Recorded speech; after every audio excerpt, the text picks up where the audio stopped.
요한복음 5장 1절부터 9절 말씀 먼저 읽을까요? 그 후에 유대인의 명절이 되어 예수께서 예루살렘에 올라가시니라. 예루살렘에 있는 양문 곁에 이브리 말로 베데스라는 곳이 있는데 거기 행각 5이 있고 그 안에 많은 병자, 병인, 다리 저는 사람, 되게 많은 사람들이 누워 무려 움직임을 기다리니 이는 천사가 가끔 곳에 내려와 물을 움직이게 하는데 움직인 후에 먼저 들어가는 자는 어떤 병에 걸렸는지 낫게 되밀어라. 거기 38대 된 병자가 있더라. 예수께서 누운 것을 보시고 병이 벌써 오래된 줄을 아시고 이르시되 내가 낫고자 하느냐. 병자가 대답하되 주물이 문중일 때 나를 못에 넣어주는 사람이 없어 내가 가는 동안에 다른 사람이 먼저 내려가나이다. 예수께서 이르시되 일어나 내 자리를 들고 걸어가라 하시니 그 사람이 못 나와서 자리를 들고 걸어가니라. 이날은 안식일이니. 아멘. 잠수시고 난 다음에 바로 또 와서 찬송하고 말씀 듣고 그러면 소화가 잘 안 될 거예요. 그러니까 쉬는 시간에는 모처럼 이 흙밭길 있잖아요. 예, 동네 거기 좀 쭉 위에까지 걸어갔다 올라오시고 좀 그렇게 다녀보십시오. 여기가 아침에 일어나면은 내일 아침에 한번 문을 열고 이쪽을 동쪽을 바라보고 앉아서 의자 하나 가지고 나가서 기도해 보세요. 6시 15분에 시작하기 전에. 그러면은 아주 마음이 평안해집니다. 여기가 너무 좋아요. 몇 분들이 정말 꼭 필요한 것만 있는 그런 험불한 장소네요. 근데 저 자신이 그렇게 뭘 막 꾸미려고 하지 않는 또 태생이 시골 태생이고 그래서 목회하면서도 한 번도 무슨 이벤트로 뭘 해보지 않았습니다. 교회 사람들 모으기 위한 이벤트를 해본 적이 없어요. 근데 그래도 교회를 부흥시켜 주시니까 하나님께서 옆에 있는 교회들한테 미안하더라고요. 한 번 어떤 분이 왔는데 어디 교회 다니셨어요? 한번 물어봤더니 바로 옆에 있는 교회야. 세리토스 어디요? 그래서 내가 난감한 표정을 지으니까 그분이 제가요 할 수 없이 아이들 때문에 교회를 떠나야 되겠어서 목사님께 말씀드렸더니 다른 교회 가지 말라고 감사하는 교회 가라고 그래가지고 왔어요. 그런데 가슴이 동굴한 거예요. 그 목사님은 얼마나 가슴이 아팠을까. 참 그래서 어떻게 하든지 주변에 있는 분들을 이렇게 모으려고 하지 않는 이 트레스티아스를 우리 교회에서 쉬운 몇 번 하고 지금도 하고 60 몇 번 합니다만은 절대로 여기 와서 은혜 받고 여러분 교회로 가십시오. 오지 마십시오. 하는 얘기를 내가 꼭 해요. 은혜 받고 오면은 그 교회 목사님에게는 얼마나 그게 큰 상처이겠어요. 그래서 목사님들이 마음 놓고 보내주셔서 우리 교회에서 은혜 받고 그렇습니다. 네, 그런 게 이제 제 목회의 어떤 흐름이고 컬러가 사람마다 컬러가 있잖아요. 그래서 그냥 이 정도도 좋다. 그냥 좀 부족한 게 좀 있고 사무실도 없고 룸도 좀 더 있으면 좋겠고 그러겠는데 그건 이제 우리 구목사님이 하실 일이고 나는 이거 하나 준비해서 드렸으니까 이것도 팔아서 더 좋은 거 큰 거 하고 싶으시면 그럼 더 좋고. 네. 여러분들 고생 많이 하시고 어젯밤에 정말 제 마음이 죄서 다른 분들보다 이 김기동 목사님이 굉장히 고통을 받으셨을 것 같아요. 몸집이 커서. 배낭이 안 들어갔어요.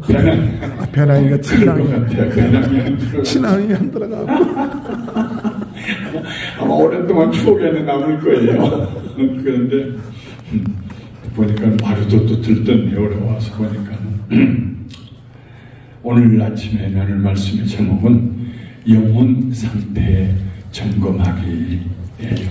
다음에 반 목사님 다음에 오실 때는요 시계 하나 갖다가 저기다 하나 걸어놔 주세요. 보이게. 영혼 상태 점검하기.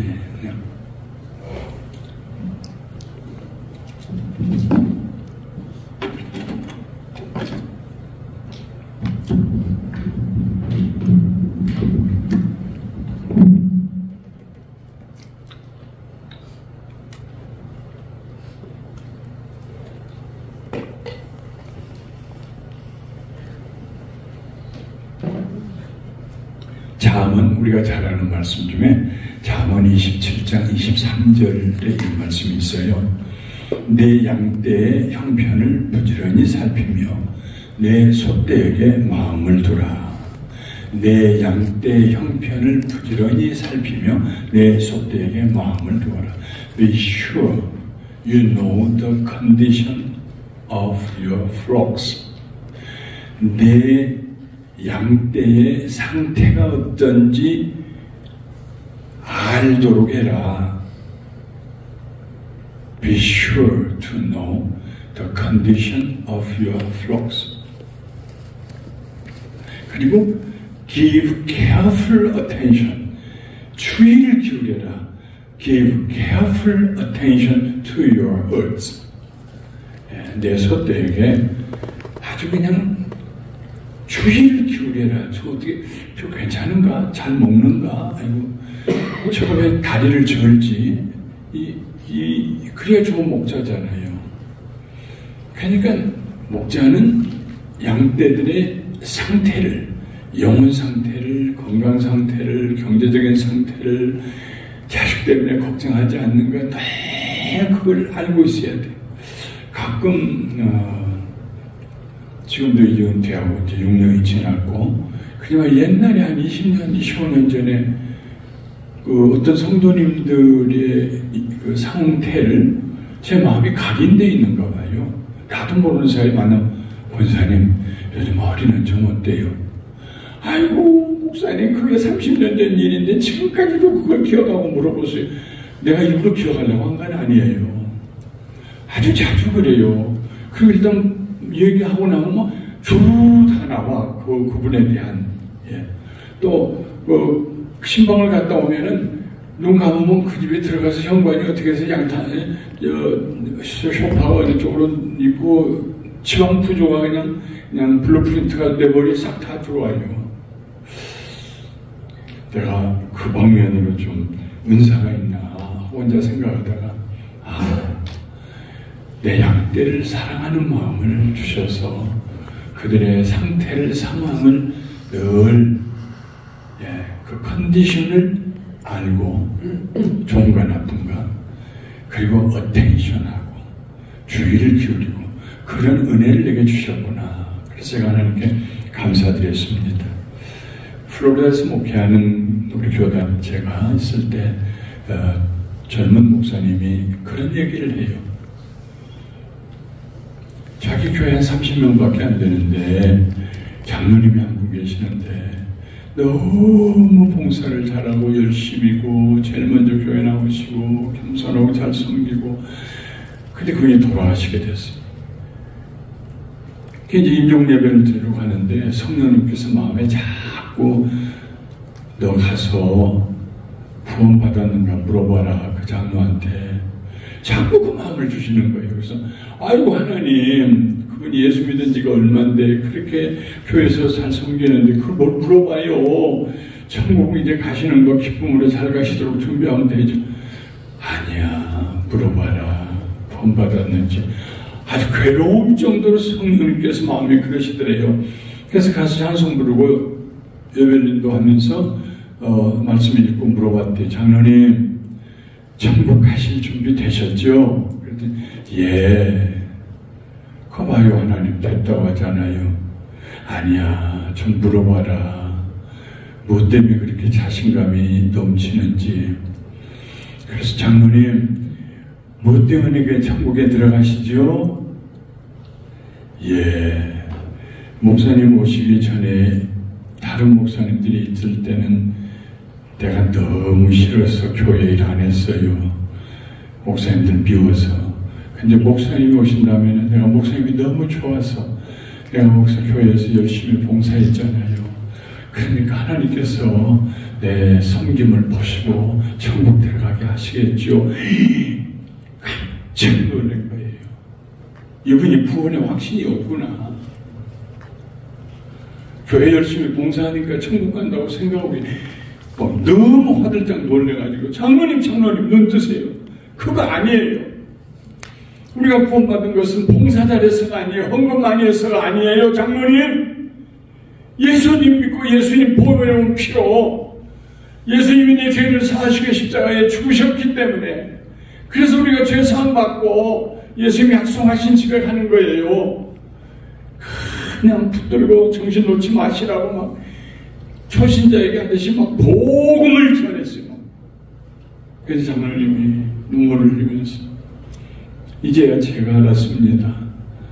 제 힘으로 가는 게 아니군요. 은혜로 가는군요. 예수님이 나 위해 죽으심을 제가 믿습니다. 그리고 돌아가신다. 우리가 섬기는 교회의 성도님들의 양떼에 대해서 얼마나 그들의 영혼 상태를 점검하고 계세요.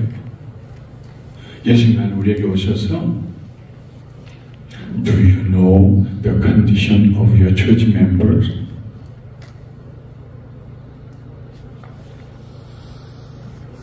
Do you give attention to them? 하고 물어보시면 뭐라고 대답할까요? 예수님께서 베데스다 연못가에 38년 된 병자를 만나셨습니다. 그냥 만나신 것이 아니고요. 그 병자가 많이 있는데 한 사람을 보고 그 사람의 영혼 상태를 보셨습니다. 컨디션을 보셨습니다. 그리고 어텐션을 주의를 기울이셨습니다. 이 38년 된 병자는 고통에 찌들어 있고 좌절하고 간절함이 있고 아무도 나를 연못에 넣어줄 자가 없다는 외로움이 있고 긴 병에 효자 없잖아요. 누가 언제 그 연못이 물이 동할지 모르는데 그것도 전에 내려온 얘기인데 제일 먼저 일어나지도 못한 그 환자 떼매고 거기 내려갈 사람이 누가 있겠어요. 그러니까 뒤에 처진 느낌, the feeling of left behind, 뒤에 처진 음식 찌꺼기 같은 느낌. 예수님께서 이 38년 병자를 보시면서 그 컨디션을 진단하셨어요. 쭉 MRI 찍는 것처럼 진단이 내렸어요. 그리고 말씀하십니다. 내가 낫고자 하느냐? 병도요 오래되면은 내 존재의 일부가 됩니다. 익숙해져요. 아프다고 병들고 연약한 건 알지만 나을 생각 안 해요. 그저 그렇게 살아야지. 치료에 대한 열망을 다시 불러일으켜 주셨어요. 내가 낫고자 하느냐? 아이고, 내가 낫고자 했던 때가 언제였는가? 오도 가도 못하고 그냥 여기 가족들도 집에 놓고 그냥 뭐 하니까 밥이나 갖다 주고 그냥 거기서 그냥 누워있으라고. 침상이래봤자 판자대기 하나 위에 그냥 누워있는 거니까. 주여 물이 동할 때 나를 못에 넣어줄 사람이 없어 내가 가는 동안에 다른 사람이 먼저 내려가나이다. 38년 누웠던 사람이 일어나서 가려고 하면은 얼마나 느리겠어요. 아무도 자기를 치료받도록 도와주지 않는다는, 다른 말로 하면 자신은 그럴 만한 가치가 없다는. 다른 사람도 자기를 포기했고 나도 내 자신을 포기했다는. 나 같은 사람 뭐 누가 신경이나 써주나요? 이런 얘기죠. 이 사람에게 내가 낫고자 하는 말이 꼭 필요했을까요? 세상에 병들어서 거기 지금 연못이 동할 걸 기다리고 누워있는 사람, 낫고 싶지 않은 사람이 누가 있어요? 예수님이 이 말씀하신 것은 그가 낫고자 하는 소망까지도 다 잠들었기 때문에 하신 말씀입니다. 낫고자 하느냐? 그의 마음속에 가만히 있어봐. 내가 낫고자 하나 지금? 내가 낫고자 하는 생각을 접은 때가 언제였지? 이런 생각을 불러일으키시는 겁니다. 그렇습니다 하고 대답했습니다. 맞습니다. 나를 넣어줄 자가 없군요. 그의 낫고자 하는 방법은 물속에 먼저 들어가는 것입니다. 이게 괄호로 되어 있죠. 그러니까 어떤 사본에는 그러니까 그렇게 말이 전해오더라는 얘기입니다. 그러니까 바람만 불어도 움직인다 하고 내려가고, 네, 뭐 그런 거죠. 네. 이 사람이 예수님에게 기대한 것은 제일 먼저 연못에 좀 들어갈 수 있도록 도와달라는 게 전부였을 것입니다. 예수님이 그 사람 옆에 얼마나 오래 앉아 있어야 돼요? 연못 통할 때까지? 불가능한 일이죠. 때로는 우리가 생각하는 방법이 하나님 방법이 아닐 때가 참 많아요. 자기가 계획하고 연구한 수단에 따라 예수님이 일해 주시기를 원하는데 늘 우리는 예수님의 능력과 하시려는 일과 방향과 그것을 우리 경험과 상상과 가능성의 한계 속에 묶어두려고 합니다. 오늘 아침에는 여기 부제로 제가 예수님 다시 만나게 했어요.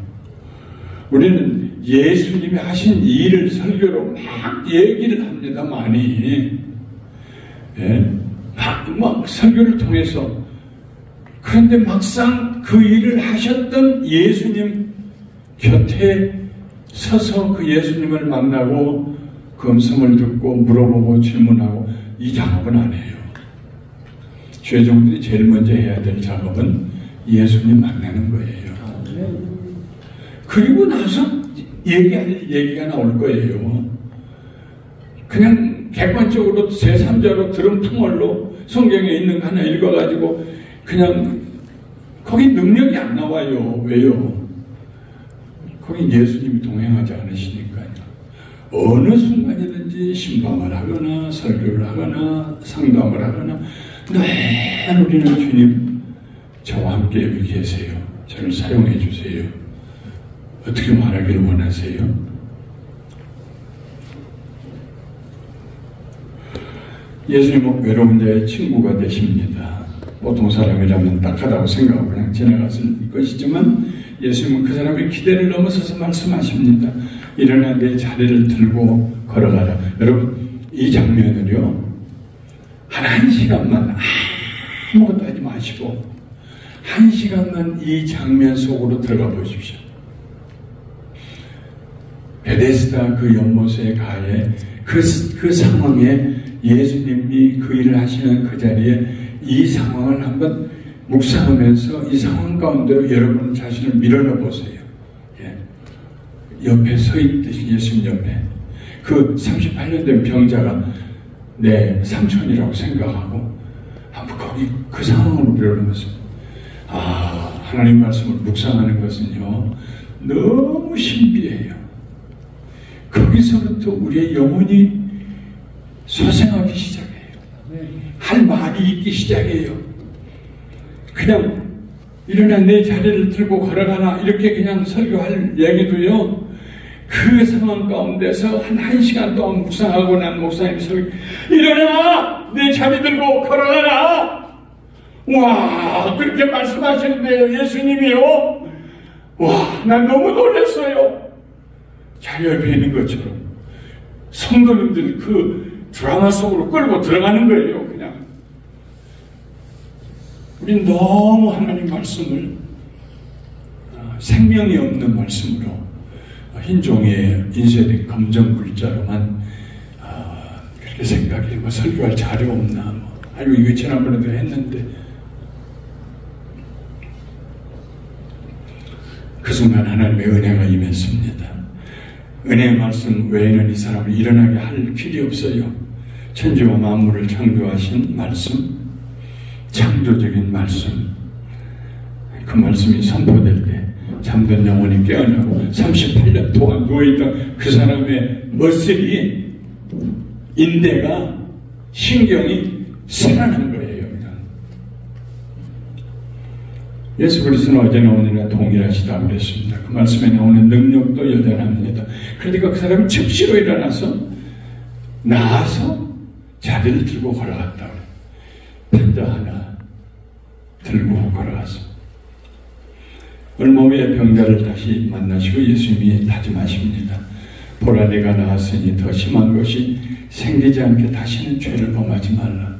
38년 동안 알았고 그게 죄 때문에 생긴 병이었다면은 이 사람은 도대체 어느 때부터 죄를 범하고 알았을까요? 만약에 48살 범한이었다고 그러면 10살 때부터 범한 죄였을 것이고 58살이면 20살 때부터 범한 죄였을 것이고요. 그리고 지금도 그 죄를 범하고 있고요. 38년 누워있는 사람이 뭐 아름다운 여성 쫓아다니면서 그렇게 불륜의 관계 맺는 죄를 범하지 않았을 거예요. 마음으로는 음란했을지도 모르죠. 누군가를 죽이도록 미워했을지도 모르고 뭔가 죄를 범하지 말라. 이거 현재 진행형이에요. 예, 현재 지금 범하고 있는 그 죄 끝내라. 그만해라. 우리 목회자들은 성도들의 영적 상태에 대해서 민감해야 됩니다. 굉장히 민감해야 됩니다. 그들의 컨디션을 알아야 돼요. 소화는 잘 시키나? 직장 잘 다니는가? 부부 사이는 좋은가? 뭐 탐정처럼 막 파고들고 물어보고 내가 10가지 질문할 게 있는데 이럴 필요 없죠. 그냥 기도하는 가운데 생각만 해도 성령님께서 그 사람의 상황을 알게 하신다고. 엑스레이 보듯이요. 마음에 느껴지게 하신다고요. 주의를 기울이다 보면요. 우리가 왜 신방합니까? 신방하는 목적은 그들의 영혼 상태를 점검하고 돌보기 위해서 신방하는 겁니다. 그냥 우리 교회에 처음 왔으니까 신방하는 게 아니고요. 저는 신방 가기 전에 꼭 기도합니다. 무슨 말씀과 전해야 돼요? 그게 어떤 상태예요? 뭐 다 모르고 갈 때도 있고 알고 갈 때도 있지만은 그러나 대부분은 참 주께서 오늘 좋은 말씀 주셨구나, 좋은 대화를 나눴구나, 이런 만족을 가지고 옵니다. 교회의 중직자 중에 한 사람이 다른 이성에게 마음이 끌려서 견눈질하고 있다는 것을 알게 됐어요. 불렀어요. 그런데 제가 하나님께 한 가지를 기도했어요. 하나님, 내 마음에 그분을 사랑하는 마음 좀 주세요. 긍휼히 여기는 마음 좀 주세요. 그래서 내가 얘기할 때 그분을 비난하거나 책망하거나 여기서 끝나지 아니하고 긍휼히 그를 품에 안아서 얘기할 수 있게 해주세요. 그리고 얘기했어요. 같이. 오랜 시간이 지나서 그분이 제 곁에 오더니, 목사님, 그때 저를 붙잡아 주셔서 감사해요. 그 길로 갔더라면 아주 큰 실수를 범할 뻔했는데, 모르지요. 목회하면서 이런 일들이 있어도 누구한테 얘기 안 하죠. 네. 그러나 참 감사하게도 그분의 상태를 보게 해주셨고, 사랑하는 마음으로 영혼 상태를 점검하는 것이 의사가 진단하는 것처럼, 의사야 나하고 무슨 상관이에요? 비인격적인 관계지요. 돈 받고 해주면 그만이죠. 근데 예수님은 그러지 않았다고요. 우리가 우리 성도님들의 영혼 상태를 점검할 때는 그들을 돌보고 케어하기 위해서, 그러니까 거기에 사랑이 있어야 돼요. 사랑이 없으면 아무 쓸데 없어요. 목회 아주 제가 사랑하고 존경하는 목사님 한 분이 있어요. 이분은 그냥 마음에 탁 생각하면 던지는 목사님이세요. 우리 지금 교회 짓기 전에 위디어에 옛날 한 250명, 300명 들어가는 교회가 있었는데, 저는 그 처음으로 돈 주고 60만 불 주고 캐시 다 주고 사서 너무 좋고 또 아름다워요. 그냥 보면은. 근데 이분이 우리 교회에 와서 무슨 연합집회 하면서 와서 딱 와서 그래야 돼. 아이고, 이게 교회예요? 비둘기집이지. 아유, 나나 우리 교인들은 다 좋아해서 그러고 있는데, 첫 마디가, 아니 이게 교회예요? 아이고, 이게 비둘기집이지, 이게 교회예요? 남의 교회에 와가지고. 그러나 더 좋은, 더 성장하고 부흥하라는 뜻으로 하신 말씀이겠죠. 저를 사랑하시고 저 선의의 분이시고 그러시니까. 이분은 그래요. 늘 나 주문 채머리 못 깎아도 나는 깎아요. 나는 우리 장로님, 우리 교인 성도들한테 할 얘기 다 한다고. 정말로 그래요. 성경 말씀도 정말 엑스지저스를 잘해가지고 석회를 말씀을 잘 분석해서 그렇게 잘 전할 수가 없어. 훌륭한 목사님이세요. 우리 집사람이 그분의 설교를 너무너무 좋아해요. 그분에게 한 가지, 그냥 너무 스트레이트 톡을 하시는 거예요. 교인들에게. 우리 교회 권사님 한 분이, 목사님 가끔 좀 쪼개는 설교 좀 하세요. 아이고 내가 안 하나요? 목사님은 쪼개는 설교를 안 해요. 성결교 출신이요. 한국에서.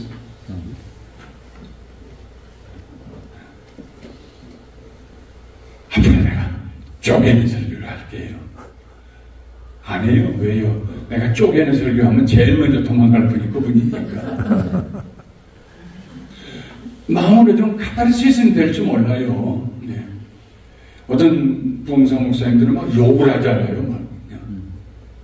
막 그냥 아주 심한 욕을 하면서 잠자면 피곤하고 낮에 일터에서 농부들이 일하고 노곤하니까 저녁에 길게 설교하는데 한 소리 또 하고 또 하고 하니까 뒤로 목 젖히고 자면은 입을 벌리잖아요. 다 입 벌리고 자고 있으니까 저 암흑에 입 떡 벌리고 저거 해가지고 막 망신을 준다는 거 아니에요. 그런 목사님들은 또 계세요. 근데 또 교인들이 또 다 웃으면서 좋아해요. 또 그런 시절도 있었어요. 한국에 비인격적으로. 결국은 그 목사님이 교회에서 쫓겨나셨어요. 자기가 개척해서 그렇게 큰 교회를 세우셨는데 쫓겨나셨어요. 혼자 모빌홈에서 사시다가 돌아가셨어요. 14일 후에야 돌아가신 것을 발견했어요. 너무 가슴이 아팠어요. 제가 너무 가슴이 아팠어요. 제가 사랑하던 분인데 가끔 휴가도 같이 가고 했던 어르신인데 왜 그랬을까? 왜 그를 돌보는 분이 한 분도 없었을까? 가끔 우리가 쪼개는 설교하는 것도 좋습니다. 교인들 공격도 하고 공박도 하고.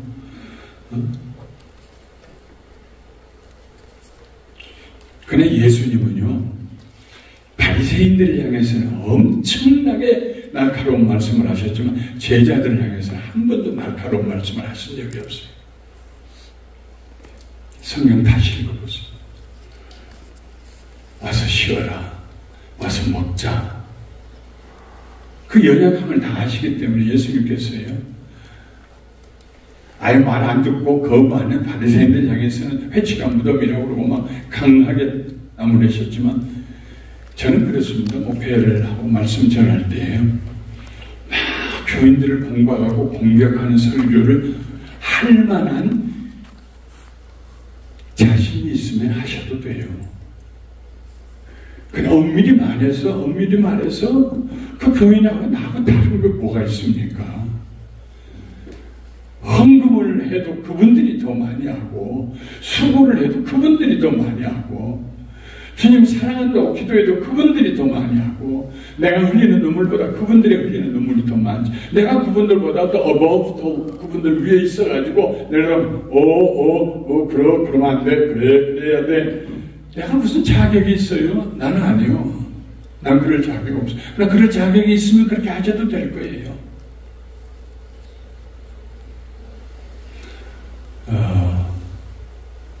인도의 간디, 유명한 분이죠.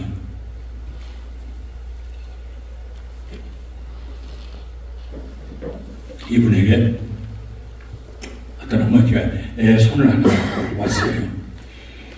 간디 선생님, 얘가요 너무 사탕을 좋아해가지고 이빨 다 상해가는데 사탕 준다고 안 준다고 울고 저렇게 때를 씁니다. 사탕 좀 먹으면 안 된다고 얘기 좀 해주세요. 그러니까 간디가 알았어요. 한 달 후에 오세요. 그래서 한 달 후에 애를 데리고 다시 갔어요. 그러니까 간디가 얘야, 사탕을 많이 먹으면 이빨이 썩는다. 사탕 먹지 말아라. 가다 말고 엄마가 돌아섰어요. 선생님, 간단하게 그 한마디 할 수 있는 걸 한 달 전에 하시지 뭘 한 달 있다 오라고 그래가지고 또 하세요? 그랬어요. 그러니까 간디가 하는 말이 죄송합니다. 그때는 나도 사탕을 먹고 있었어요. 사탕을 자기도 좋아하면서 그 아이에게 사탕 먹지 말아라 말할 수가 없어서 한 달 후에 오세요 하고 자기가 한 달 동안 사탕을 끊었어요. 그리고 얘기했어요. 그래서 그의 말이 무저항주의, 그의 말이 인도 사람에게 먹혀 들어간 거예요. 왜? 말에 인격이 실려있기 때문에요. 다른 말로 하면 말에 사랑이 실려있기 때문에. Be sure you know the condition of your flocks.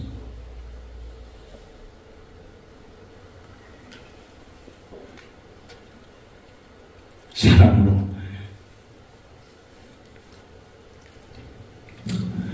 근데요, 영적 상태를 점검하는데 우리는 남의 영적 상태만 점검하려고 하는, 이게 정말 여러분들 중에서 제가 무슨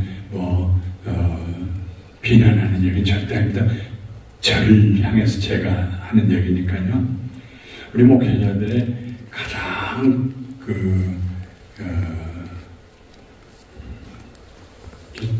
나타나는 그런 하나의 습성이 뭐냐면 남에게 얘기하려고 하는 거예요. 그게 예수님 말씀을 더 빌리자면은 남의 눈에 있는 들보를 보려고 하는 거. 자꾸 관심이 성도들에게 자꾸 관심이 글이 쏘이는 거예요. 관심이 내 가족에게 쏠리지 않는 거예요. 관심이 내 자신에게 쏠리지 않는 거예요. 내 영혼 상태를 점검하는 것. 예. 그건 자주 안 하게 돼요, 목회자가요. 그런데요, 바울은 자기 영혼 상태를 아주 신랄하게 점검했습니다. 그게 고린도후서 12장 7절부터 10절에 기록된 말씀입니다. 제가 읽어볼게요. 여러 계시를 받은 것이 지극히 크므로 너무 자만하지 않게 하시려고 내 육체에 가시고 사탄의 사자를 주셨으니 이는 나를 쳐서 너무 자만하지 않게 하려 하심이라. 이것이 내게서 떠나가게 하기 위하여 내가 3번 주께 간구하였더니 나에게 이르시기를 내 은혜가 네게 족하도다. 이는 내 능력이 약한 데서 온전하여 짐이라 하신지라. 그러므로 도리어 크게 기뻐함으로 나의 여러 약한 것들에 대하여 자랑하리니 이는 그리스도의 능력이 내게 머물게 하려 함이라. 그러므로 내가 그리스도를 위하여 약한 것들과 능력과 궁핍과 박해와 공고를 기뻐하노니 이는 내가 약한 그때에 강함이라. 여기서 중요한 단어는 기쁨입니다. 데이빗 맥케너는 말하기를 행복은 환경에 달렸지만 뭐 더 많이 가지고 있고 기쁨은 환경과 무관하다. 행복은 좋은 것에 대한 표면적 반응이지만 기쁨은 사람들 주변에서 일어나는 일이 좋든지 나쁘든지 간에 그것을 견뎌내는 깊이 있는 반응이다. 그렇습니다. 행복은 행복할 일이 있을 때 행복해지는 것입니다. 기쁨은 기쁠 일이 없는데도 불구하고 기뻐할 수 있는 그런 능력이에요. 기뻐할 수 없는 데서 기뻐하는 반응. 이런 기쁨은 예수님이 주시는 것이죠. 예수님 자신이 그렇게 기뻐하는 삶을 사셨습니다. 히브리서 12장 2절에 믿음의 주여 또 온전케 하신 예수를 바라보자 저는 그 앞에 있는 즐거움을 위하여 십자가를 참으사 부끄러움을 개의치 아니하시더니 하나님 보좌 우편에 앉으셨느니라. 예수님이 십자가에서도 즐거워하셨다는 말씀입니다. 구원받을 백성들을 보면서. 그러면 우리들도 예수님처럼 되자. Fix your eyes on Jesus Christ, who is the author of faith and the perfecter. 우리의 믿음을 시작하게 하시는 분이 온전하게 해준 예수 그리스도에게 fix your eyes on. 내 시선을 고정시키라 예수에게. 예수님의 십자가를 억지로 그리고 수치스럽게 짊어지신 것이 아니고 십자가가 정말 수치스러운 겁니다. 십자가요 여러분 벌거벗습니다. 팬티라도 입는 걸로 그리면 나오지만요 로마인들의 십자가는 완전히 벌거벗은 나치예요. 예수님은 기쁘고 즐거운 마음으로 짊어지셨다는 말씀입니다. 고난 가운데서 기뻐하는 이유는 무엇일까요?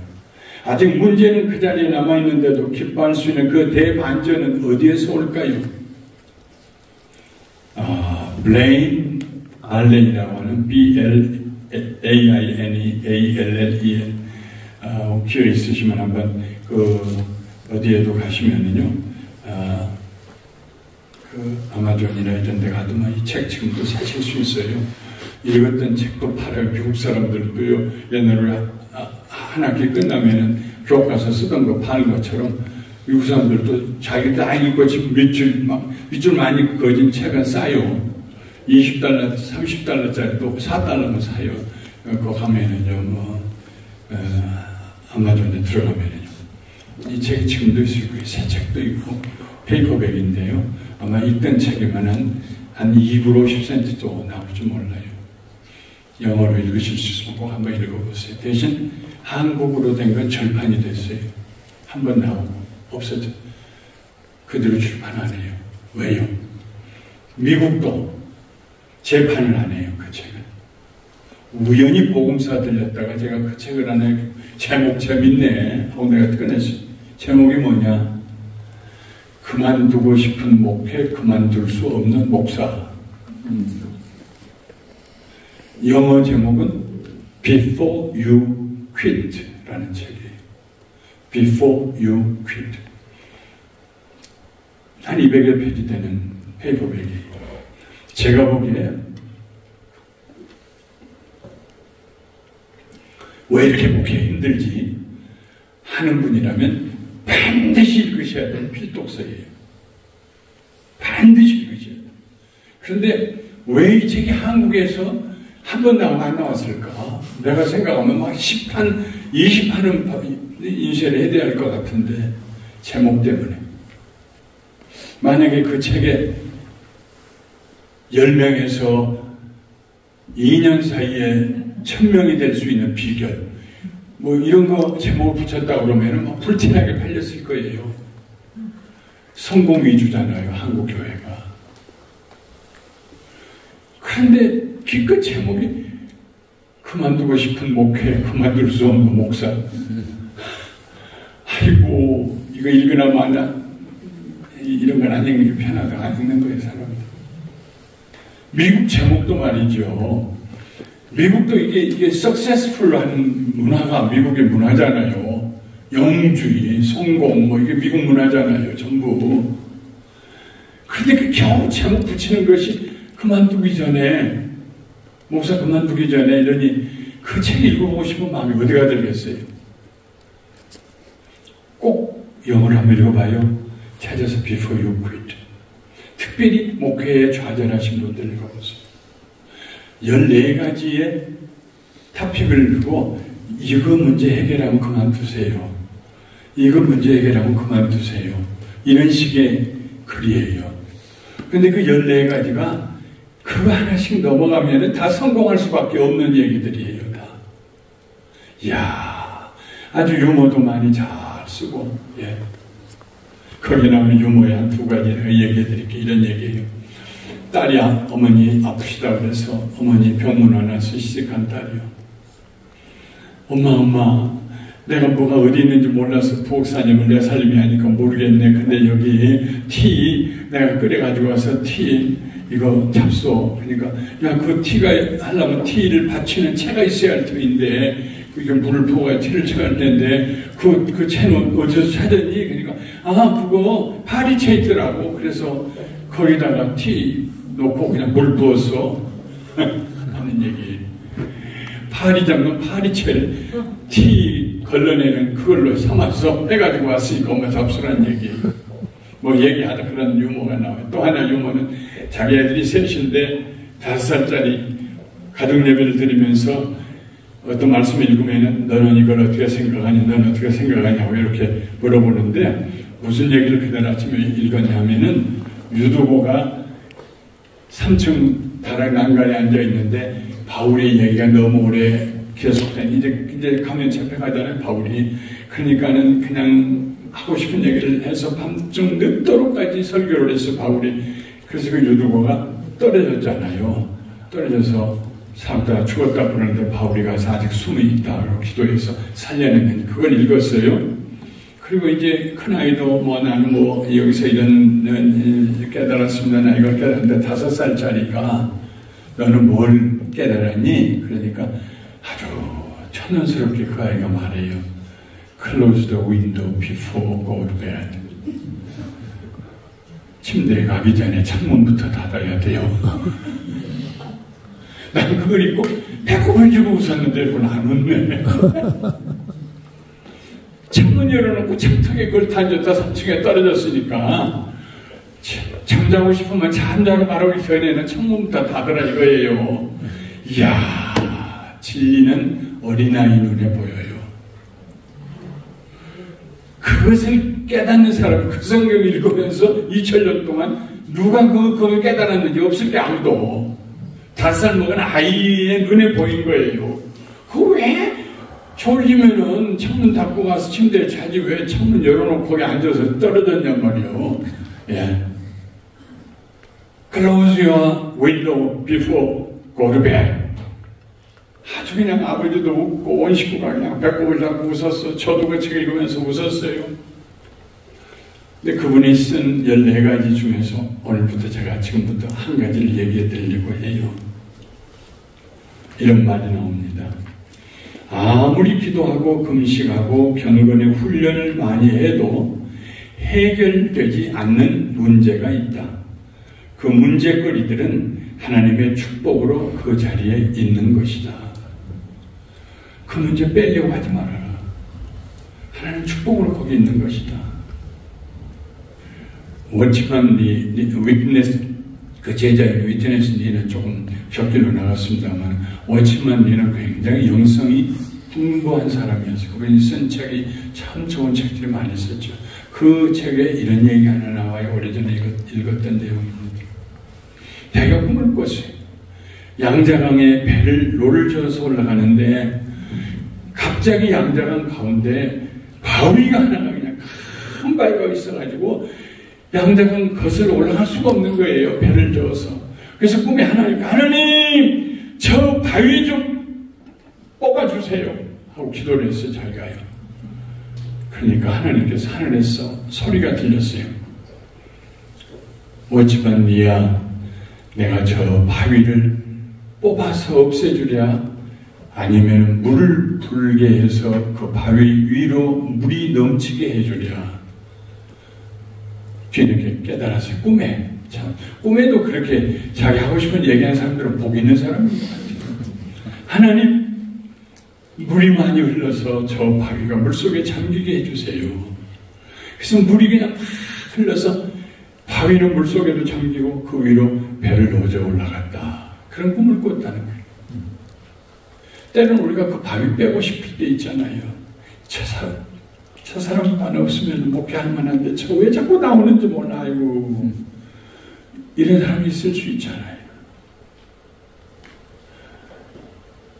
그냥 가슴 아픈 얘기하고 깐죽거리고 꼭 흠잡고 목사님 설교 너무 길어요. 뭐 그런 얘기도 하고 아이고 저 사람만 없으면.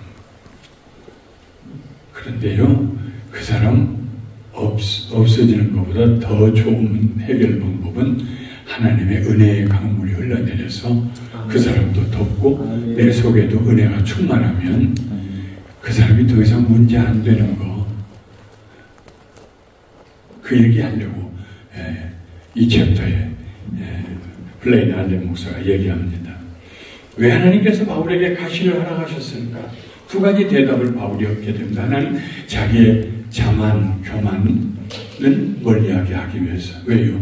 3층전까지 갔다 왔으니까요. 2번째는 하나님의 은혜, 그 육체의 가시가 자기에게 오히려 축복이 된 비결. 내 은혜가 네게 족하도다. 이는 내 능력이 약한 데서 온전해짐이니라. 바울이 그 가시가 뭔지 우리 몰라요. 어떤 사람은 안질이라고도 하고 어떤 사람은 간질이라고도 하는데 엄밀한 의미로 그 가시가 뭔지 몰라요. 우리 성경에 기록되지 않았습니다. 근데 그 가시가 자기도 알고 성도들도 아는 거예요. 그게 자기에게도 걸림이 되고 성도들에게 걸림. 왜 다른 사람 병 고치고 자기는 저렇게 저걸 못 고치고 저러는가? 자기의 연약한데 그 연약하기 때문에 낮아졌기 때문에 거북이 잔등에는 물을 부어도 그 물이 거기 머물 수 없지만은 대접에는 물을 부으면 물이 거기에 머물러 있는 것처럼 자기가 연약할 때 낮아질 때에 하나님의 은혜가 임하고 채워지고 그리고 하나님의 능력이 나타난다. 내 능력이 아니라 하나님의 능력이 나타난다를 깨닫고 바울이요 아무도 그냥 자기 허벅지를 탁 쳤으니까 맞아요 하나님 그런데요 하나님 능력이 나타난다면은 이 가시 내게 축복입니다 하고 넘어갔단 말이에요.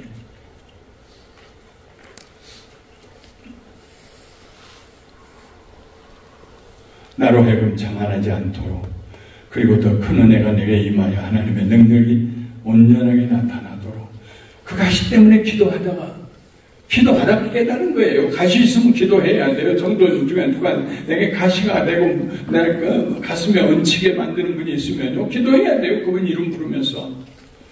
교회에서 떠나신 분들이 있죠. 저도 있고요. 늘 체인지돼. 저도 이번에 한 6년 돼서 이번에 지금 석 달 10주간 동안 제가 설교하는데 보니까 우리 교회 한 40%는 새로운 분들 같아요. 6년 동안에. 40%. 그건 뭐 순환해요. 그거 너무 그렇게 마음 아파할 거 없어요. 그저 천국 백성인데 그저 필요에 따라서 좀 이사도 가고 하는 거예요. 순환에 막 하나님 허락하시는 숫자 내게 맡기시면 감사하고 그렇게 하면 되는 것이고요. 그러나 교회를 개척하고 100명, 200명, 300명 그때에는요. 누군가 떠날 때에는 참 가슴이 아려요. 참 가슴이 아려요. 말은 안 해도.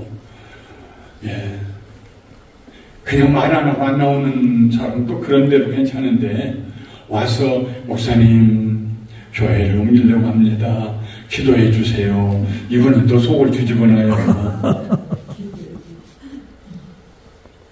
한 분이 우리 기도해 주세요 목사님. 그래서 뭐 두 부부 머리에다 손 얹고 그냥 이 감정 저 감정 다 못 붙였는데 제가 그때 사랑하고 했던 분인데 그냥 기도를 해줬죠. 근데 10년 후에 다시 돌아오더라고. 좋게 해서 보내면 좋게 돌아온다. 제가 깨달은 거예요.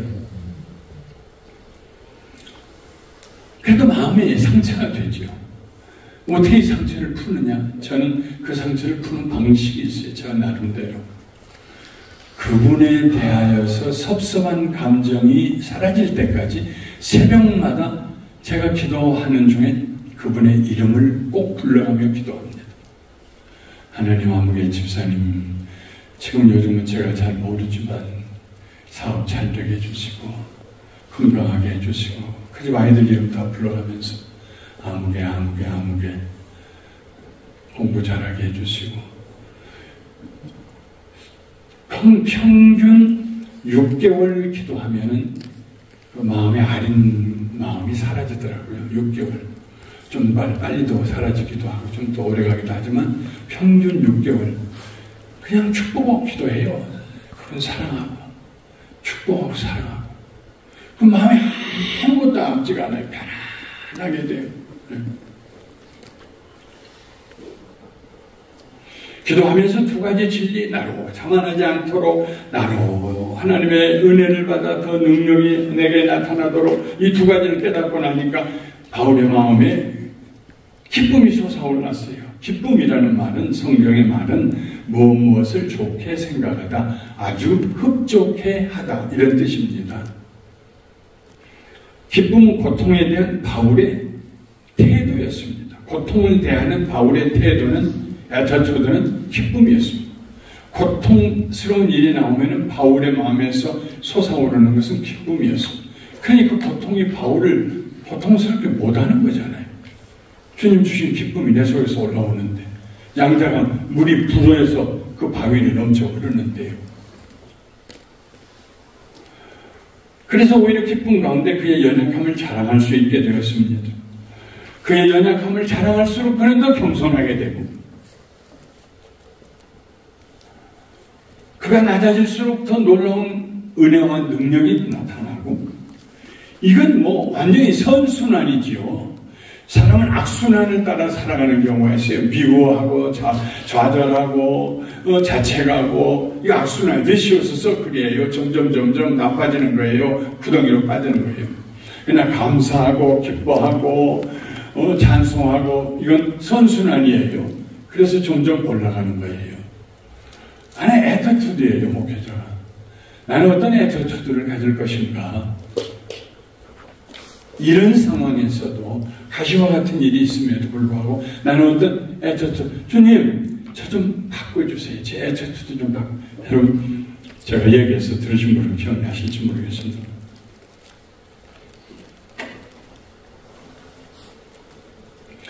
제가 3대 독자로 이렇게 태어난 다음에 제 고모님이 이제 작은 집에서 저를 길러주셨는데, 그 고모님이 기도를 많이 하신 분이에요. 아침에 아침 잡수시면은 1시간 기도하고 성경 읽고 조금 주무시고, 점심 잡수시고 또 한 2시간 기도하고, 그리고 일어나서 맛을 나가시고, 저녁 잡수시고 저녁 12시부터 새벽 4시까지 통행금지 사이렌 해제될 때까지 앉아서 기도하시고, 그리고 새벽 기도하시고, 그리고 밤중에 기도한 걸 어떻게 하느냐 라고 같이 살았어요. 국민학교 4학년부터 고등학교 12학년까지 8년 동안 한 방에서 살았으니까, 저는요 초등학교 4학년 때부터 가정 예배를 인도했습니다. 이 예배도. 새벽 4시 되면 깨우시는 거예요. 영기라 일어나라, 예배드리자.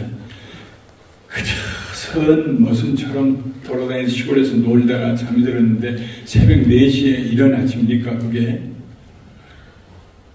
이불 젖혀요. 그러면 그 이불을 개 가지고 놓고 그 위에 엎드려요. 자요. 영기라 예배드리자. 뭐하니? 기도 중입니다. 그리고 엎드려서 한 5분 자다가, 뭐 할 줄 알아요? 성경 어디 하나 읽고 맨날 부르는 찬송 부르고 또 저대로 기도하라고 그래요. 기도가 뭐 할 줄 압니까? 장로님이 하던 기도 흉내내는 거죠, 교회에서.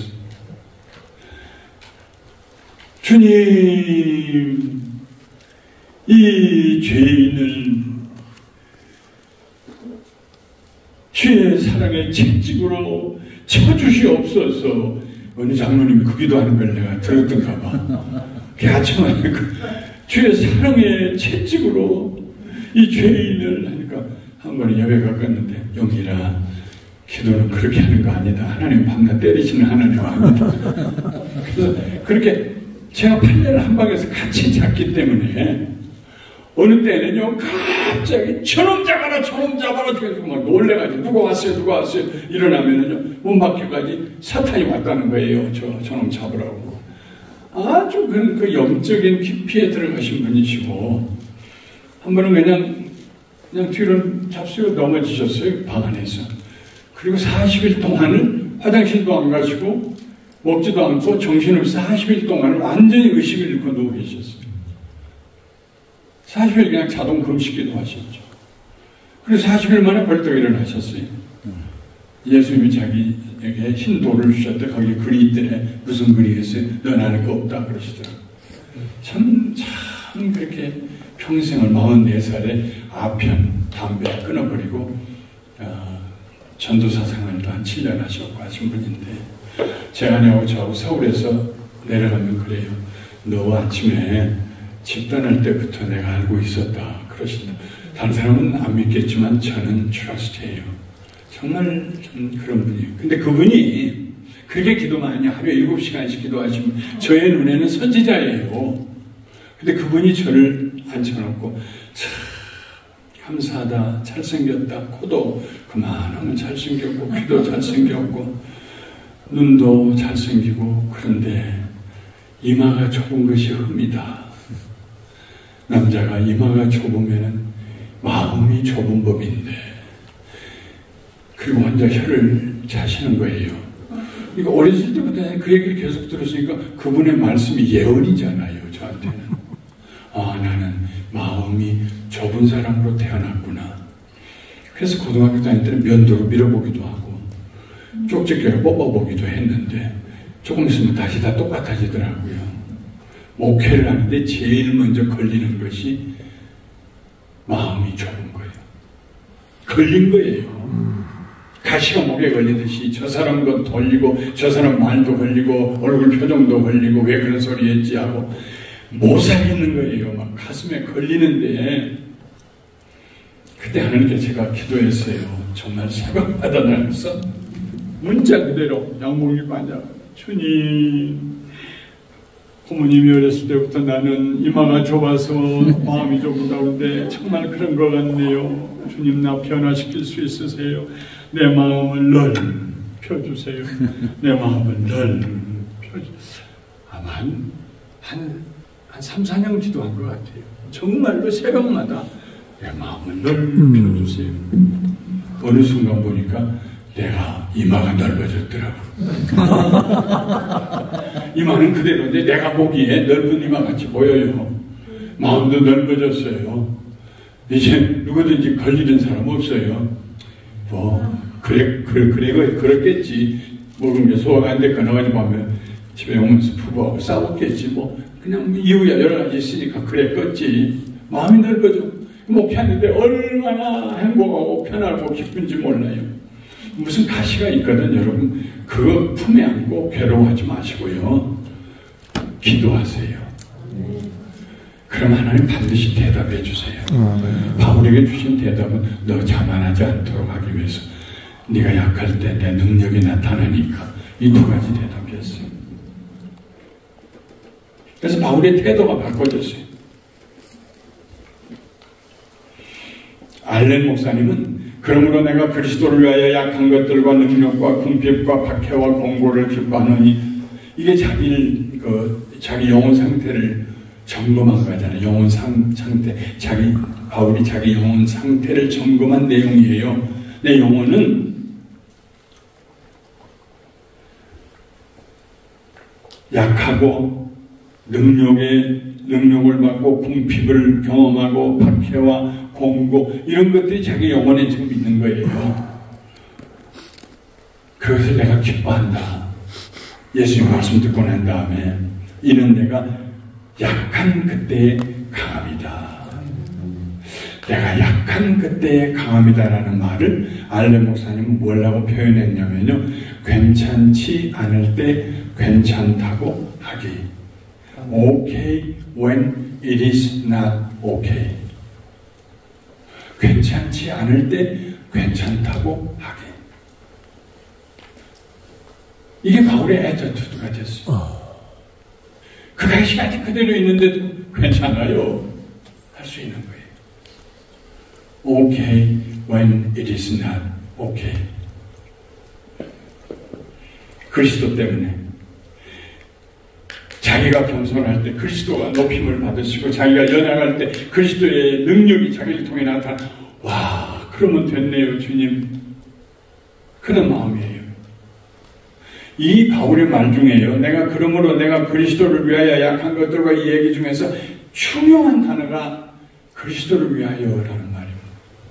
그리스도를 위한다고 하면 나 약한 것 fine. 내가 능력당한 것도 fine. 공고한 것도 fine. 궁핍한 것도 fine. 그리스도만 위한다고 그러면 그리스도만 나타나신다고 하면 목회하면서 저는 참 하나님 은혜예요. 그런 것을 어떻게 깨닫게 하시고 그렇게 하셨는지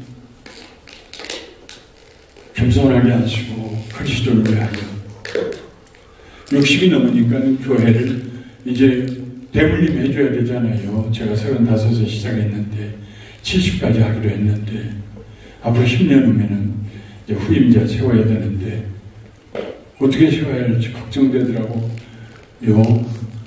미국 내에 교회들마다 그냥 리더십 체인지하면서 어려워지고 그런 것을 가까이서 멀리서 보고 있기 때문에, 그리고 그때마다 교회, 예수 그리스도의 몸된 교회가 비난의 대상이 되고 신문에 오르내리고, 사람들이 제일 좋아하는 게 불구경하고 싸움 구경이잖아요. 제일 좋아하는 게 교회에 분란이 일어났다는 거. 세상 사람들은 그걸 제일 좋아해요. 기자들도 아주 막 앞을 다퉈요. 난 그렇게 하고 싶지 않아요. 주님, 어떻게 하면 좋을까요? 저 동부에서부터 한국까지 매우 후임자로 내가 모실 만한 분이 누가 있을까? 선배들한테 물어보기도 하고. 64세쯤 65세 가까이 됐는데 기도하는데 새벽에 그 기도를 하고 있는데 성령님의 마음속에 갑자기 너는 왜 멀리서만 쳐다보냐? 가까이는 안 보고. 그 마음을 주시는데, 이런 마음을 주실 때는요 막 깜짝 놀라게 돼요. 기도를 멈춰서 깜짝 놀라고 멈춰서요. 가까운 곳이라면, 그때 우리 부교역자가 18명이 있었는데 우리 부교역자 중에서란 말인데 하면서 한 분 한 분 이렇게 기도하면서 보았어요. 지금 이제 후임자가 된 구봉주 목사님이 거기 갔는데 시계바늘이 딱 멈추더라고요. 그리고 여러 가지 좋은 점이 보이더라고요. 보통 부교역자들이면은 자기가 책임 안 지니까 이제 교회 안에 머물러 있기보다는 모임 끝나고 나면 신방도 가고 밖으로 많이 돌죠. 근데 이 목사님은 어떤 셈인지 입구 잡고 가방을 도시락까지 싸가지고 한 5kg 정도, 5kg 정도 무거운 걸 메고 한 4마일 떨어진 데를 뛰어오기도 하고, 그러면서 교회에 머물면서 도시락 싸먹으면서 청년을 담당하는데 그 참 특별하다. 물어보지도 않았는데, 목사님, 저는요 교회가 제일 중요합니다. 그 내가 지금 인터뷰한 것도 아닌데 혼잣말로 그래서 그래요? 그러고 말았어요. 결정적인 것은 우리 교회 청년 담당 목사님이 있었는데 열심히 잘하고 설교도 잘하고 해가지고 40명이 80명 됐어. 하나 청년부가. 그랬는데 두 커플이 결혼했어요. 그 안에서요.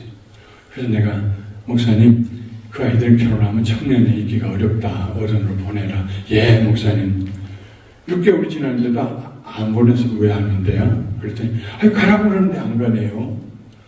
근데 한 몇 달 지났는데 소문이 들려와요. 그 목사님이 교회를 개척하려고 준비하고 있대. LA에서는, 캘리포니아 미국에서는 교회 개척하려면 이름을 정해야 하잖아요. 그 이름은 상호예요. 그 똑같은 이름을 다 할 수가 없어요. 캘리포니아 주 정부에다가 등록을, 교회 이름을 등록할 때 다 보고 같은 이름이 있으면 안 돼요. 뭐라도 하나 달라야 돼요. 근데 이미 등록까지 했대요. 그래서 우리 장로님 두 분하고 같이 그 목사님 불러서 물었어요. 목사님, 그런 얘기가 들리는데, 목사님, 아니에요. 펄펄 뛰더라고요. 그러면 이거 캘리포니아 주 정부에 이 이름으로 등록했다는데 이건 뭐요? 그러니까 그때서야 피할 수 없으니까 목사님 죄송합니다. 사실은요, 제가 교회를 개척하려고.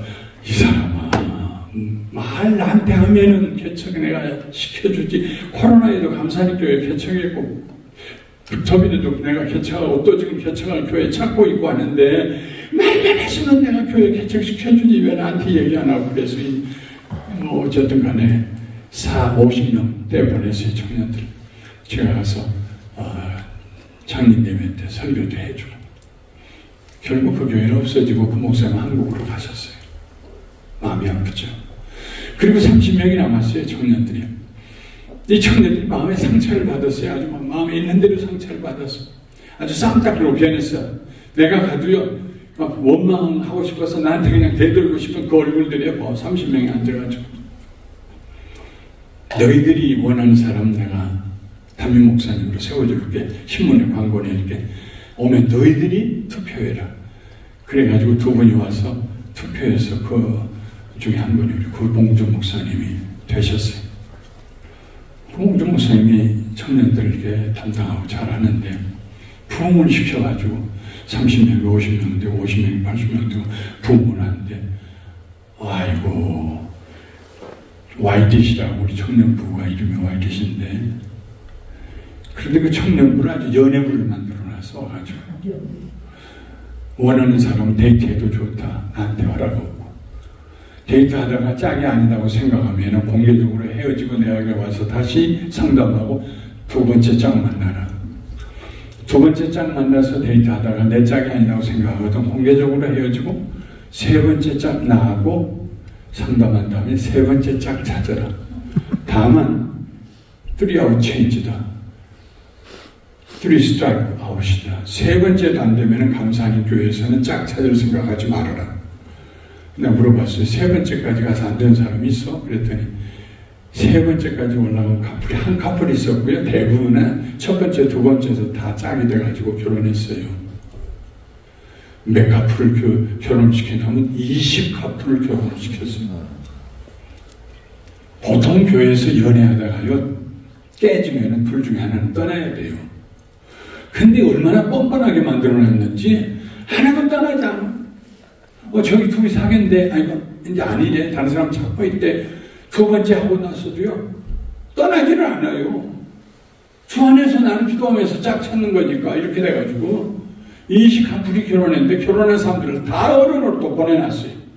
40명이 기도 훈련 잘했지, 11조 훈련 잘했지, 막 열심으로 섬기니 젊은 청년들이 40명이 부부들이 애들 끌고 올라와가지고 막 돌아다니니까 교회가 정말 살맛이 나더라고요.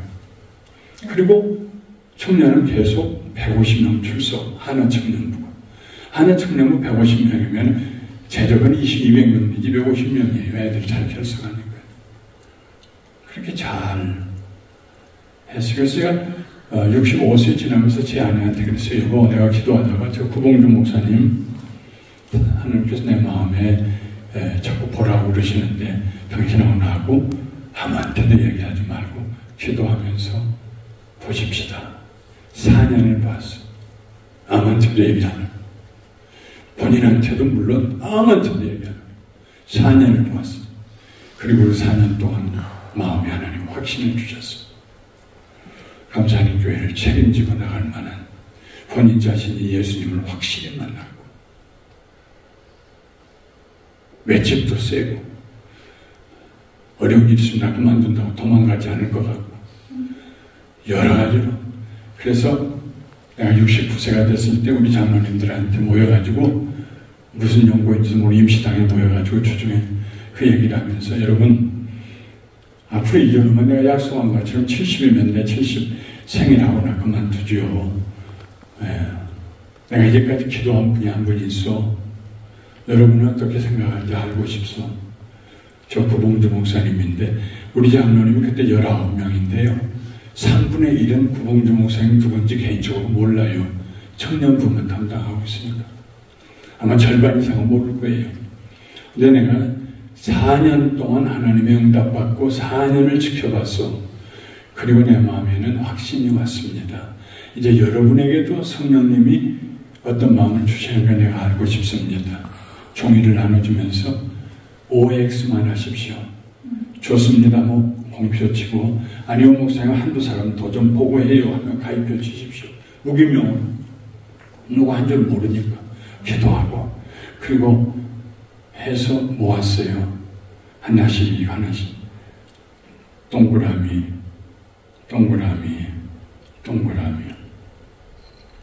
19명이 다 동그라미를 쳤습니다.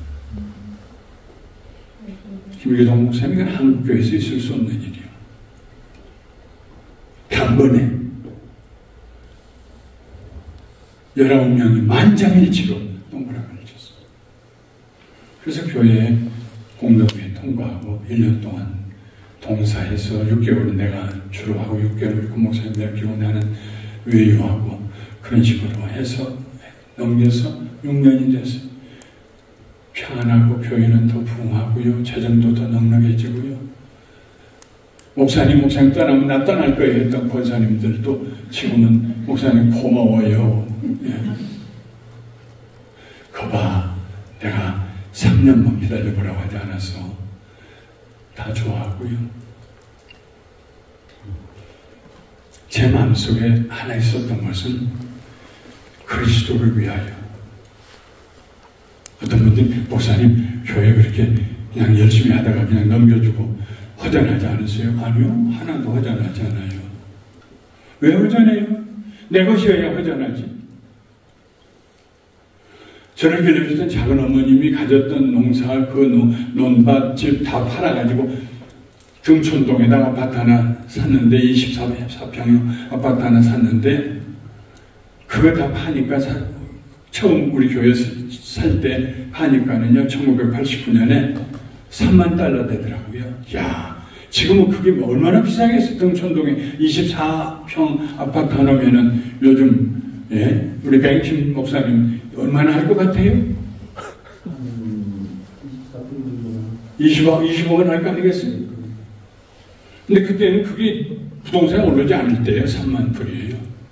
갔다 우리 처음 교회 살 때 그분의 이름으로 다 드렸어요.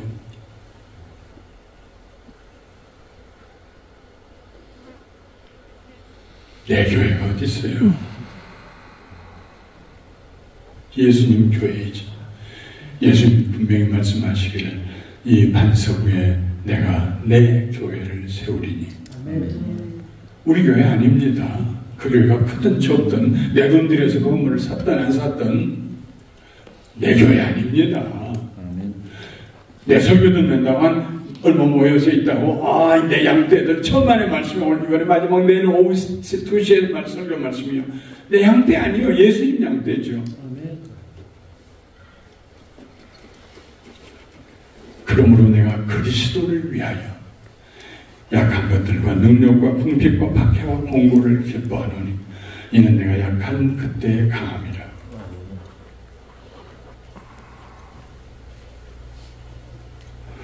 바울은 이제까지 자기 중심으로 생각해 오고 살아왔다는 것을 심각한 잘못을 깨닫습니다. 내가 이렇게 막 성교 다니고 수고하고 애쓰고 어느새 자기도 모르는 사이에 자기를 자랑하게 되고요. 자기가 중심이 되고요. 그것을 이 가시 문제 때문에 기도하다가 깨닫게 됐어요. 그래서 막 180도 자세가 반전을 이룹니다. 주님이 말씀하시죠. 아니다, 바울아. 나를 바라보아라. 내 중심이 아니고 내 중심으로 생각해 보아라. 내 능력이 중요한 거 아니다. 내 능력이 중요한 거야. 내가 강하면 내 능력이 나타날 기회가 없어. 그러나 네가 약하면은 내 능력이 나타난다. 이게 은혜의 순간입니다. 목회하다가요, 어느 순간 은혜가 강물같이 은혜 임할 때가 있어요. 그 은혜 속으로 팍 잠겨 들어갈 때가 있어요. 그 경험이 있어야 목회가 진정한 목회가 되는 거예요. 내 목회가 아니고 예수 그리스도의 목회가 되는 거예요. 그때 우리의 영적 상태를 점검하고 치유받기 시작합니다. 내일 일어나 내 상을 들고 가라는 주님의 음성이 들리는 순간이 됩니다. 육체의 가시와 씨름하다가 그렇게 씨름하기를 놔버리는 그런 순간이 옵니다. 가시가 제거되어야만 앞으로 나갈 수 있다고 생각했는데 가시가 있는 채로도 얼마든지 나갈 수 있다는 걸 깨닫게 됩니다. 무엇 때문에 그 가시와 그렇게 오랜 세월 씨름하며 세월 보내고 에너지 소모했는지 스스로가 생각해도 기가 막힙니다. 돌이켜보니 육체의 가시가 나를 붙잡고 있는 것이 아니고 내가 그 가시를 붙잡고 있었다는 걸 깨닫게 됩니다. 은혜가 임하면 놓아버려요. 유명한 얘기가 있죠. 미국의 텐트 리바이벌 미팅이 많이 일어나는 천막공회가 일어났는데 앞에 강사 목사님 사람들이 기도받겠다고 줄 서 있는데 어머니가 아이 하나 데리고 왔어요. 얘야 목사님이시다. 악수해라. 손 내밀고. 그런데 이 아이가 손을 안 내미는 거예요. 악수해라. 그래서 억지로 그 어머니가 손을 내미는데 내밀긴 하는데 주먹 쥐고 손을 펴지를 않는 거예요. 그 목사님이 손을 내밀고 악수하려고 이렇게 하는데 얘는 꼬마가 이렇게만 하고 있는 거예요. 기가 막혀서 얘야 손 펴! 하고 억지로 펴니까 그 손 안에 구슬이 3개가 들어있는 거예요. 손 펴면 구슬 없어질까 봐서 이게 아까워서 목사님은 학술을 못하고 있는. 때로는 우리가 가시 붙들고 있어요. 혼자 슬퍼하고 혼자 분내고 혼자 좌절하고 그거 놔버리면 되는데. 내 은혜가 내게 족하도다. 이는 내 능력이 약한데 성전함이니라. 그래서 기쁨이 생겨나요. 그 기쁨으로 약한 것들을 넘어가요. In weakness. 약한 것이라는 말은요, 아무것도 할 수 없는 영적 중환자실에 누워있는 상태를 일어나기도 싫고 먹기도 싫고. 재밌는 얘기죠. 어머니가 얘야 교회 가야지. 아이고 어머니 오늘 나 교회 가기 싫어. 아 일어나 가야지 뭐. 아 싫어 오늘 밥 먹는 것도 싫어 안 갈래. 얘야 다른 사람은 다 교회 안 와도 너는 가야지. 너는 목사잖아.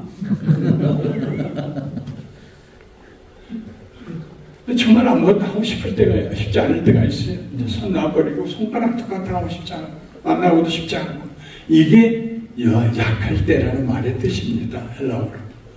In weakness.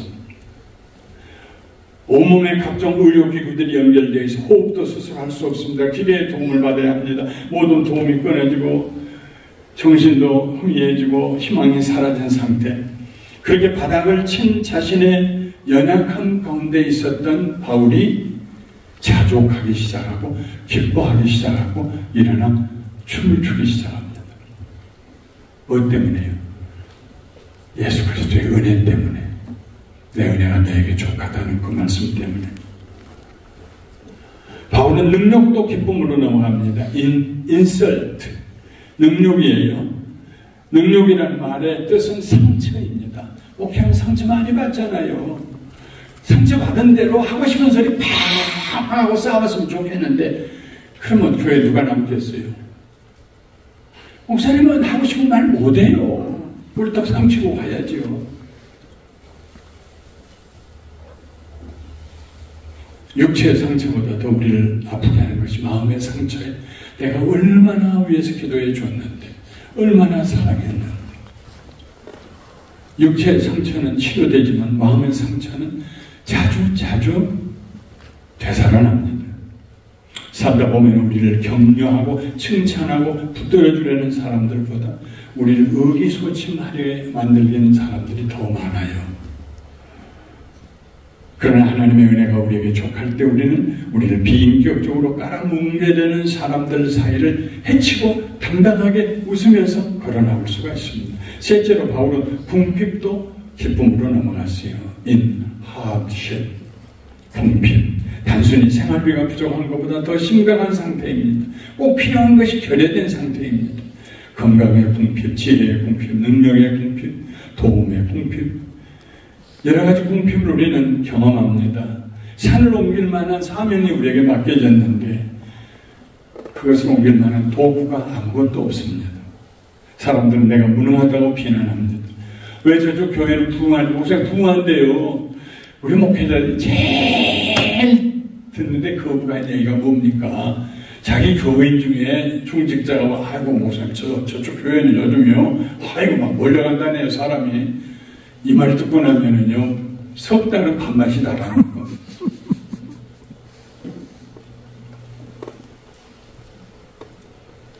사람들은 내가 게으름을 피우고 있다고 비난합니다.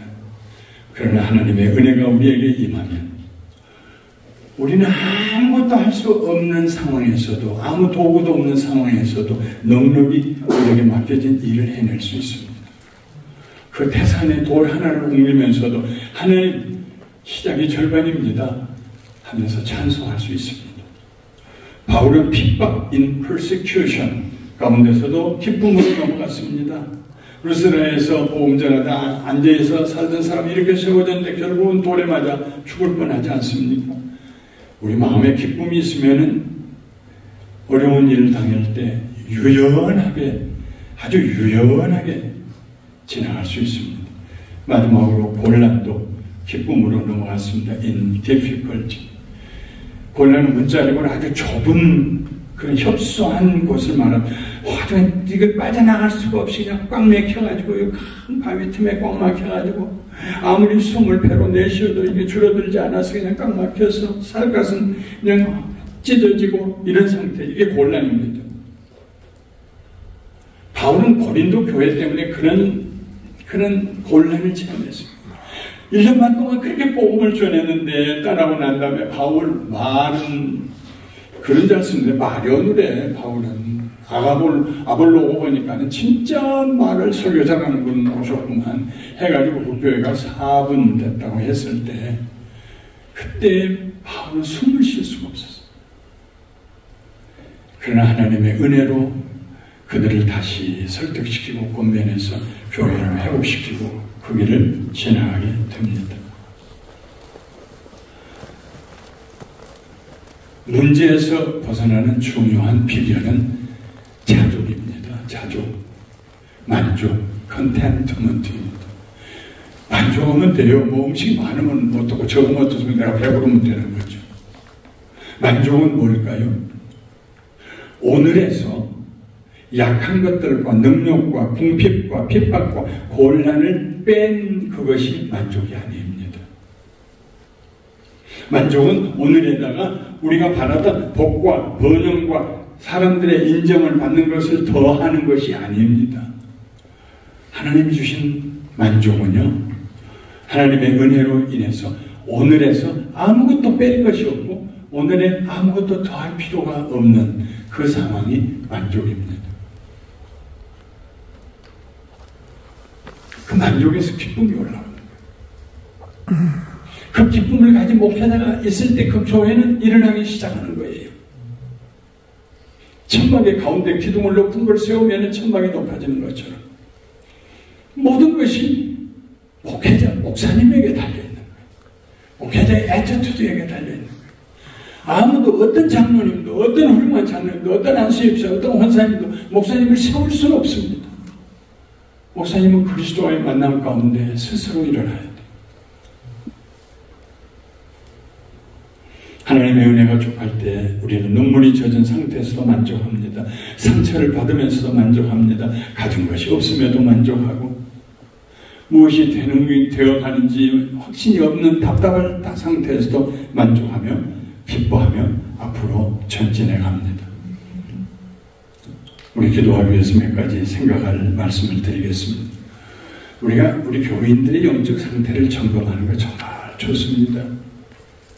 Be sure you know the condition of your flocks. Give attention to your herds. 그거 아주 중요합니다. 못지않게 우리 자신의 영적 상태도 점검해야 돼. 혹시 내 안에 가시가 있는지. 그것이 가시가 무엇인지. 무엇 때문에 나 목사 못하겠다는 생각을 하고 있는지. 그 다음에 하나님의 은혜를 구해야 합니다. 내 은혜가 내게 족하도다. 그냥 부어주신 분이잖아요. 차별하지 않잖아요. 주님 내게 은혜 좀 부어주세요. 좀 부어주세요. 좀 부어주세요. 하나님의 은혜가 이미 여기 와 있습니다. 구하는 자에게 은혜의 강물이 흘러들어갈 것입니다. 문제에다가 은혜를 더하면 자족과 기쁨과 자랑과 강함이 나타납니다. 목표를 분명히 하십시오. 우리의 자신의 영광을 구하지 마시고 그리스도를 위하여 자족하고 기뻐하며 자랑하고 강하게 되십시오. 문제가 있거든 그것 때문에 애쓰지 마세요. 문제 그냥 거기 놓아두십시오. 그리고 하나님의 은혜 가운데 전진하십시오. 어느새 문제가 우리 뒤에 가 있는 것을 보게 될 것입니다. 아멘. 한 20분만 우리 통성으로 기도하실까요? 그리고 그룹으로 기도하겠습니다. 통성으로. 우리 교회 성도들의 영적 상태도 점검해 보시고 여러분 자신의 영적 상태도 점검해 보시고 그리고 가시를 제거해달라고 기도했던 바울처럼 주님 저 좀 도와주세요. 저 좀 이렇게 세워주세요. 일어날 기력이 없습니다. 사람 앞에서는 일어설 것 같은데 혼자 있으면은 주저앉아서 일어날 수가 없네요. 주님, 내 문제, 이 문제 좀 보세요. 주님, 주님 저 좀 도와주세요. 주의 은혜를 구합니다. 주의 능력을 구합니다. 주님, 저를 새롭게 해 주시옵소서. 저에게 새로운 자세를 허락해 주시옵소서. 우리 한번 두 손 들고 주여 크게 부르짖고 기도 시작하겠습니다. 주여